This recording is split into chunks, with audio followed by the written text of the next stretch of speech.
ایک طرف جماعت اسلامی ہے وہاں پہنچی ہوئی ہے، دھرنا دے رہی ہے، جلسہ کر رہی ہے، مذاکرات بھی کر رہی ہے، ایک طرف آپ کی قیادت کو میں سن رہا تھا وہ کہہ رہے ہیں جی ہم اندیا دے رہے ہیں ڈی چوک میں دھرنا دینے کا، پارلیمنٹیرین سے مشاورت کریں گے کہ اگست میں ہم نے کیا کرنا ہے.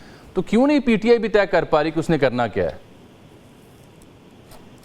بسم اللہ الرحمن الرحیم. ایاک نعبد و ایاک نستعین. دیکھیں مجھے نہیں پتا آپ کو کتنا معلوم ہے، لیکن اس طرح ہوا ہے کہ یہ جو جماعت اسلامی کا دھرنا ہوا ہے اس میں جب پکڑ دکڑ ہوئی ہے اس میں بہت دفعہ ایسا ہوا ہے کہ ان لوگوں نے پوچھا ہے ان میں سے جماعت اسلامی کے کون ہیں، تو جنہوں نے ہاتھ اٹھائے ہیں ان کو چھوڑ دیا گیا ہے. مطلب جو ورکرز تھے، بعض لیڈر کو پکڑا ہے لیکن بعض ورکرز کو چھوڑ دیا ہے. لیکن جو ان کی نظر میں پاکستان تحریک انصاف کے تھے، یہ جماعت اسلامی کے نہیں تھے، ان کو پکڑ کے رکھا ہے، ان کے اوپر پرچے کاٹ دیے ہیں.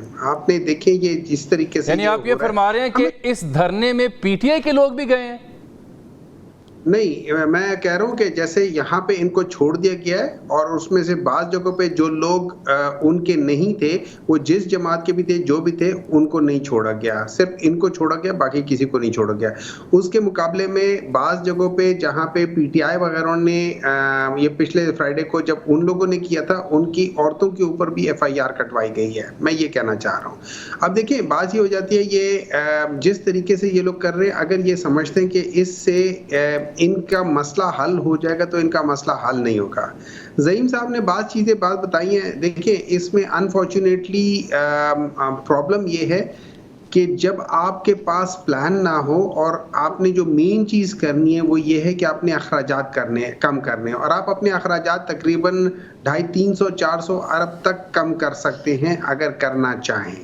ٹھیک ہے، یہ جو فری پیٹرول ہے جو لوگوں کو ملا ہوا ہے، یہ جو فری گاڑیاں ملی، جو فری چیزیں، ان کو آپ ڈراسٹکلی کٹ ڈاؤن کریں. اگر آپ دیکھیں جتنے یہ کمشنر ہیں، یہ تو وے فارورڈ ہے نا، سولوشن ہے جو آپ دے رہے ہیں. زعیم صاحب بھی مور لیس یہ بات کر رہے ہیں، ان سے میں بات کروں، لیکن جو ابھی تک آپ نے گفتگو پکڑ دھکڑ اور دھرنے کے حوالے سے کی، مجھے یہ تاثر مل رہا ہے کہ ایز اف آپ یہ کہہ رہے ہیں کہ جہاں پی ٹی آئی کوئی ایکٹیویٹی کرے ان کے لوگوں کو، ان کے خواتین کو پکڑ لیا جاتا ہے، جماعت اسلامی کے لوگوں کی شناخت کرنے کے بعد انہیں چھوڑا جا رہا ہے. گویا آپ یہ کہہ رہے ہیں کہ جماعت اسلامی کے لیے نرم رویہ ہے حکومت کا؟ دیکھیں اس سے زیادہ نرم رویہ کیا ہو سکتا ہے کہ جب ٹی ایل پی والے آئے تھے، بغیر بتائے آئے تھے، بغیر پوچھے وہ آئے تھے، ان کے ساتھ بیٹھ کے ان لوگوں نے ساری ڈیلنگ کر لی ہے اور ان کو جانے دیا، کچھ بھی نہیں کیا. ایک آنسو گیس، ایک شیل نہیں گرا، ایک لاٹھی چارج. حکومت کو پھر جماعت اسلامی کے اس دھرنے کا کیا فائدہ ہوگا؟ مجھے تو لگ رہا ہے شاید آپ کو فائدہ ڈھونڈ رہے ہیں، کوئی تال میل ڈھونڈنے کی کوشش کر رہے ہیں حکومت کی اس نرمی کے بیچ میں. میری بات سن لے، یہ ہمیشہ اسی طرح ہی ہوتا تھا. اس سے پہلے جب سے ان لوگوں نے صرف اور صرف پاکستان تحریک انصاف کو نشانہ بنایا، اور وہ سٹارٹ ہوا تھا 25 مئی 2022 سے، اس وقت سے انہوں نے پی ٹی آئی کو اس لحاظ سے نشانہ بنایا. یہ ان کی ایک اسٹریٹجی تھی کہ پی ٹی آئی کے ساتھ آپ ڈائریکٹ جب آنسو گیس پھینکیں گے، آف کورس لوگ بیچ میں سے آگے ریٹیلیٹ کریں گے، وہ پتھر ماریں گے. انہوں نے جس طریقے سے 25 میں، ابھی تو کچھ بھی نہیں ہوا تھا، ابھی تو آپ کو 9 مئی کو سال رہتا تھا، لیکن اس میں جس طریقے سے انہوں نے 2-3 دن پہلے پاکستان تحریک انصاف کے لوگوں کو وہ ساری چیزیں، میں نے آپ سے بھی بات کر، جو دسمبر میں آپ کو تبدیلی دکھائی دے رہی ہے یا نیوٹرل ہونے کی مانگ کر رہی ہے پی ٹی اے کی قیادت خان صاحب، علیمہ خان صاحبہ کے سامنے، اس پہ میں نے آپ سے بات کرنی ہے. اسد قیصر صاحب کل دسمبر کی بات کر رہے تھے. اب زعیم صاحب یہ جو جماعت اسلامی کے دھرنے کے بارے میں جو انہوں نے گفتگو کی ہے، اس سے ظاہری بات ہے صحافی کے ذہن میں کئی ایک سوال جنم لیتے ہیں. کہیں ان کو یہ تو نہیں لگ رہا کہ یہ جماعت اسلامی کی طاقت کو شو کر کے ان کی طاقت انڈرمائن ہو رہی ہے؟ دیکھیں نہیں، وہ ان کو لگ رہا ہوگا، لیکن باقی بات تو نظر آ رہی ہے نا جی، کہ کسی نے کہیں روکا نہیں، ڈسکشنز ہو رہی ہیں. اب وفد بھی پہنچ گیا، حکومت تو ان سے ڈسکشن کر رہے ہیں، اور باقی کسی کو جو ہے وہ سانس لینے کی اجازت نہیں ہے. سڑک پر آنا، دھرنا کرنا تو کچھ، لیکن ایشو جو ہے اس وقت وہ پی ٹی آئی سے مختلف ہے. جماعت اسلامی کا جو ایشو ہے وہ پوری پاکستان کے ہر شخص کی آواز ہے. بجلی، مہنگائی، بے روزگاری. اور بجلی آج جو انرجی کاسٹ ہے نا جامی صاحب، وہ اس ملک کے لیے اس ملک کی معیشت کو مقید کر دیا ہے. آپ کی کاسٹ آف پروڈکشن جو ہے وہ اتنی بڑھ چکی ہے کہ آپ انٹرنیشنل مارکیٹ میں کمپیٹ کرنے کے قابل نہیں رہے. انڈسٹریز کا بڑا فرق ہو گیا. آپ کا لوکل بجٹ جو ہے ایک نارمل پریکٹیکل تنخواہ دار ملازم کا جس پر 34% ٹیکس لگا کر آپ نے اس کے ہاتھ میں 12% انکریمنٹ دے دیا ہے, اس شخص کے لیے زندہ رہنا مشکل ہے. لوگ اس لیے, اور میں تو سمجھتا ہوں کہ یہ تو پورے پاکستان کی آواز ہے اور پورے پاکستان کو آج سڑک پہ ہونا چاہیے تھا, لیکن نہیں ہو سکتا کیونکہ لوگوں نے روٹی کمانی ہے اور گھر جانا ہے. اگر لوگ روٹی نہیں کمائیں گے تو صبح بچوں کو کیا کھلائیں گے؟ میں آپ سے بھی سوال کروں گا کہ آپ کیوں نہیں ابھی تک عوام میں آئے.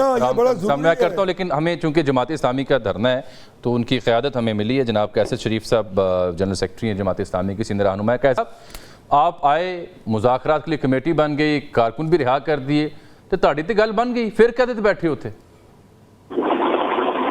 بہت شکریہ جامی صاحب. میں یہ سمجھتا ہوں کہ یہ دھرنا جو ہے یہ جاری ہے. امیر جماعت اسلامی نے بڑے واضح اور دو ٹوک انداز میں کہا ہے کہ مذاکرات بھی ہوں گے اور دھرنا بھی ہوگا. اچھا. اور یہ دھرنا جو ہے یہ ممکن ہے پورے پاکستان میں پھیلے.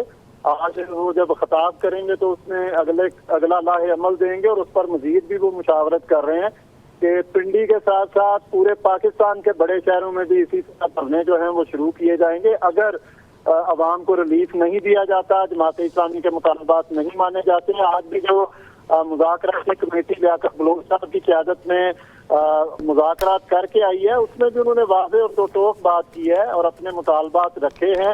اور انہوں نے کہا ہے کہ اب بال جو ہے وہ حکومتی کمیٹی کی کورٹ میں ہے, حکومت کی کورٹ میں ہے کہ وہ اس پر کتنا. مجھے یہ ایک بات سمجھا دیں, جب آپ کے کارکنوں کی رہائی پہ حکومت تیار ہو گئی, جب آپ سے مذاکرات کے لیے تیار ہوگی, آپ نے بھی لیاقت بلوچ صاحب کی سربراہی میں کمیٹی بنا دی, تو پھر اس دھرنے کا مقصد کیا ہے؟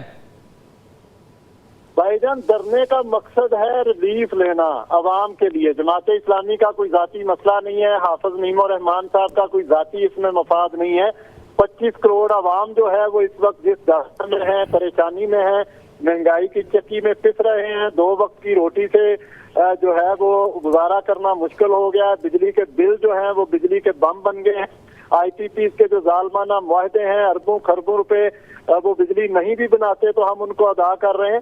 اسی طرح جو ہے تنہا دار طبقہ, جس میں آپ بھی جامی صاحب شامل ہیں, تنہا دار طبقہ جو ہے اس پر بہت زیادہ ٹیکسز لگا دیے گئے ہیں جو کہ کم کرنے کی ضرورت ہے. جب تک یہ 3 بڑے مطالبات اور دیگر جماعت اسلامی کے جو مطالبات ہیں وہ پورے نہیں کیے جاتے, یہ دھرنا جاری رہے گا. دیکھیں, کسی بھی ملک میں جب بھی کوئی گفتگو ہوتی ہے, مذاکرات ہوتے ہیں, تو اس کا مطلب ہرگز نہیں ہوتا کہ آپ اپنی ایفرٹ سے پیچھے ہٹ گئے.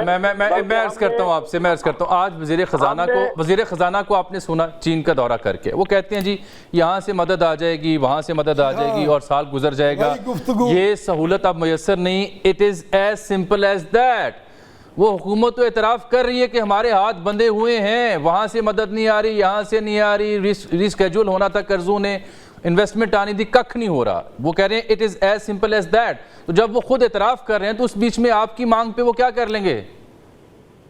دیکھیے, یہ عوام کا ملک ہے اور عوام جو ہے وہ آپ مجھ سے ایگری کریں ڈس ایگری کریں, اس وقت لوگوں کا جینا محال ہو چکا ہے. آج بھی جو گجرانوالہ میں افسوسناک واقعہ پیش آیا خاتون کا, کچھ دن پہلے ایک بھائی نے 30,000 روپے کے بل آنے پہ لڑائی جھگڑا کر کے ایک بھائی کو دوسرے کو مار دیا. یہ وہ ٹینشن ہے, ڈپریشن ہے, یہ مہنگائی کی وجہ سے. جب آپ کے پاس کچھ نہیں ہے, جو آپ دن رات مزدوری کر کے, محنت کر کے, نوکری کر کے کماتے ہیں, اور وہ سارا بجلی کے بل میں چلا جاتا ہے, آئی پی پیز کو چلا جاتا ہے, تو آپ مجھے بتائیے کہ کس طرح اب یہ نہیں چلے گا. حافظ نعیم الرحمان صاحب نے بالکل واضح اور دو ٹوک بات کی ہے کہ مذاکرات اور دھرنے اکٹھے چلیں گے جب تک عوام کو ریلیف نہیں دیا جاتا. کسی ٹپل تسلی پر, کسی وعدے پر اور کسی ایسی اناؤنسمنٹ پر دھرنا جو ہے وہ ختم نہیں کیا جائے گا کہ جب تک عوام کو واقعتاً ریلیف نہ ملے. جس طرح وزیر خزانہ صاحب کہہ رہے ہیں,